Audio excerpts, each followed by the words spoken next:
Hey, it's Joshua Meeks with the PNW team at Keller Williams Realty, and you are watching the July PNW Monthly Market Update.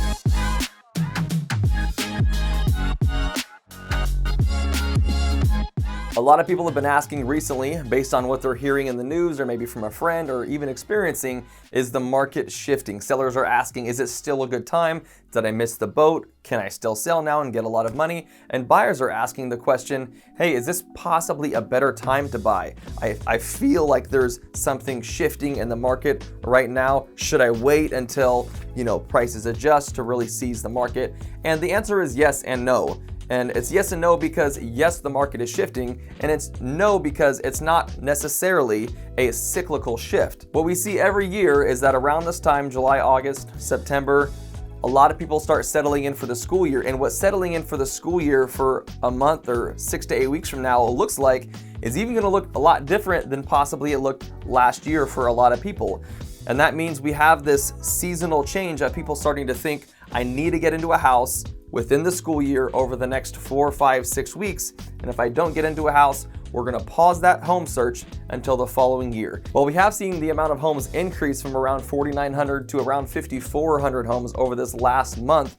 We've also seen that the amount of homes going under contract and the amount of homes that have recently sold is right around 9,900. And what takes place typically around the next month or two is the amount of those homes are actually starting to decrease, and the amount of buyers will likely start to decrease as well.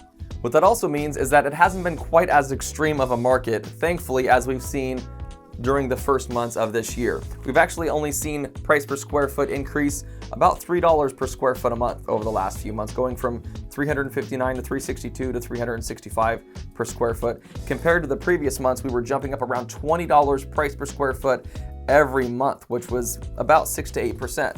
That also means that we've seen the average home decrease marginally from selling for around 107% of list price to selling for around 106% of list price. That transition from 107% to 106% of list price has been the first decrease that we've seen on that list price compared to sales price for the last few months. Now that still means buyers are competing heavily and that it's a really good time to sell when on average sellers are getting 106% of list price. But when we're seeing on average some of these homes go from 20 buyers for every sale to 10 to 12 buyers for every sale, it can make a significant difference on whether or not you have hope of your offer getting accepted with very attractive terms. Average days on market has continued to decrease from around 13 days on market to 12 days on market, meaning that some of these homes are selling in 3 or 4 days, and those are the ones that are typically going for a little bit more, and some of these homes are taking 2 or 3 weeks. And we have started to see homes that have a little bit more unique characteristics that in real estate we often call functional obsolescence, homes that are a little further out, homes that are a little bit larger or maybe in a jumbo category for buyers. These are homes that will probably see the days on market start to increase a little bit. Months of inventory has decreased a little bit from around 0.6 to 0.5 months of inventory, and we fully expect, based on our current experience, that number to increase a little bit, meaning that we should and could see a little bit more for months of inventory next month. Now, as we're looking at months of inventory, keep in mind anything around a half month of inventory is still an extreme low for inventory. It's still an extreme seller's market. It's just maybe not as intense as it has been. With that being said, one of the questions that's coming up pretty often right now is that with the moratorium ending and with some of these payments coming back due from homeowners that have had their payments specifically held for the last 6, 12, 18 months, is there a potential for an increase in foreclosures? There have actually been a few economists and real estate experts over the last few months who have stated that we should expect to see an increase in foreclosures. And that's correct. I think there are going to be a lot of people that have postponed their payments for a while and they're just not realizing how much equity they have in their home. And instead of catching up and having that conversation and being educated, they may just let their home go. That being said, the actual foreclosure rate in the state of Washington is a fraction of a percent.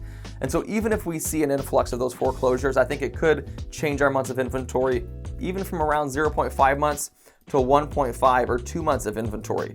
Even if those foreclosures are enough to make a noteworthy impact on the months of inventory that we're currently looking at, we actually have over twice the equity in the homes of our nation and in our state that we had last time we even started to see a significant shift towards any foreclosures at all. So I think that's something to keep top of mind as we're looking at the potential for foreclosures, is that what makes this market very unique and a little bit of an anomaly because of what we've been experiencing is that specifically while people haven't been making their payments, most of these homes have been increasing significantly more in equity than the amount of payments they haven't been making. Thank you for watching the July PNW Monthly Market Update. If you have any questions or comments regarding foreclosures or real estate at all, feel free to throw a comment down below and we will be sure to reply. If this video has been valuable, be sure to like it, and that lets us know to continue to create content like this. We'll see you next time on the PNW Monthly Market Update.